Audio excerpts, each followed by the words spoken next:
Thiruvananthapuram മണ്ണന്തലയിൽ autorickshaw ഡ്രൈവറെ ലോക്കപ്പിലിട്ട് ക്രൂരമായി മർദ്ദിച്ചെന്ന് പരാതി.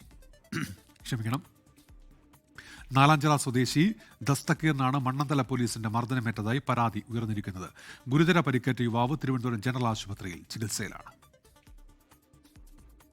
മദ്യപിച്ച് ബഹളമുണ്ടാക്കിയെന്ന് ഭാര്യ അറിയിച്ചതിനെ തുടർന്നാണ് നാലാഞ്ചിറയിലെ വീട്ടിലെത്തി ദസ്തക്കീറിനെ മണ്ണന്തല പോലീസ് കസ്റ്റഡിയിലെടുത്തത്. കസ്റ്റഡിയിലെടുക്കുമ്പോൾ തന്നെ ഭാര്യയ്ക്കും മക്കൾക്കും മുന്നിലിട്ട് ക്രൂരമായി മർദ്ദിച്ചെന്ന് ദസ്തക്കീർ 24-നോട് പറഞ്ഞു. സ്റ്റേഷനിലെത്തിച്ച് SIയും ലോക്കപ്പിനുള്ളിലിട്ട് ക്രൂരമായി മർദ്ദിച്ചു. ജീപ്പിലായിട്ട് രണ്ടുപേരായിട്ട് വന്നു. ഡ്രൈവറും വീട്ടിൽ വന്നിട്ട് ഒരു കമ്പ് വണ്ടിക്കകത്ത് നിന്ന് കമ്പ് എടുത്ത് അടിച്ചാൽ വീട്ടിൽ തന്നെ വെച്ച് അടിച്ചായിരുന്നു. കുറേ അടി അടിച്ചായിരുന്നു. അവിടെ അത്തെല്ലാം പാടുണ്ട്. അതേമാതിരി തന്നെ ഇവിടെയുണ്ട്. വിളിച്ചുകൊണ്ട് പോയി കുറേ നേരം അവിടെ ഇരുത്തി വെള്ളം വേണമെന്ന് പറയാൻ പറഞ്ഞു. ഷുഗറുണ്ട് എനിക്ക്, ഇരിക്കേണ്ട, നീ വേറെ ആൾക്കാർ ഇനിയും വരാനുണ്ടെന്ന് പറഞ്ഞു. സെല്ലിൽ പോയതിന് ശേഷം അവിടെ നിന്ന് മെയിൻ SI വന്ന് അകത്ത് കയറ്റി ക്യാമറ അവിടെ TV ഉണ്ട്, അതിൻ്റെ മറയ്ക്കാതെ അകത്ത് കൂട്ട് കയറ്റിയിട്ട് വലിയ ഉരുളം കമ്പിട്ട് നല്ല രീതിയിൽ അത് 10-20 അടി അടിച്ചിട്ടുണ്ട്. ദസ്തക്കീറിന്റെ തുടയിലും പിൻഭാഗത്തുമായി അടിയേറ്റ 20ഓളം പാടുകളുണ്ട്.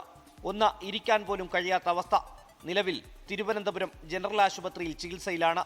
പരുക്ക് ഭയങ്കരമായ പരുക്കാണ്. നിങ്ങൾ ഈ തുണിയൊക്കെ നോക്കിയാൽ നിങ്ങൾക്ക് അറിയാം. നിങ്ങൾ സഹിക്കൂല മക്കളെ, പെറ്റൊരു പറഞ്ഞോട് സഹിക്കൂല.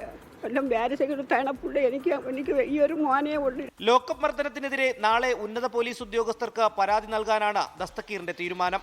കസ്റ്റഡിയിലെടുക്കാൻ ചെന്ന പോലീസുകാരെ കണ്ട് ഓടി രക്ഷപ്പെടാൻ ശ്രമിച്ചപ്പോൾ പരിക്കേറ്റതാണെന്നാണ് മണ്ണന്തല പോലീസിന്റെ വിശദീകരണം. ശ്രീധർ, 24, തിരുവനന്തപുരം.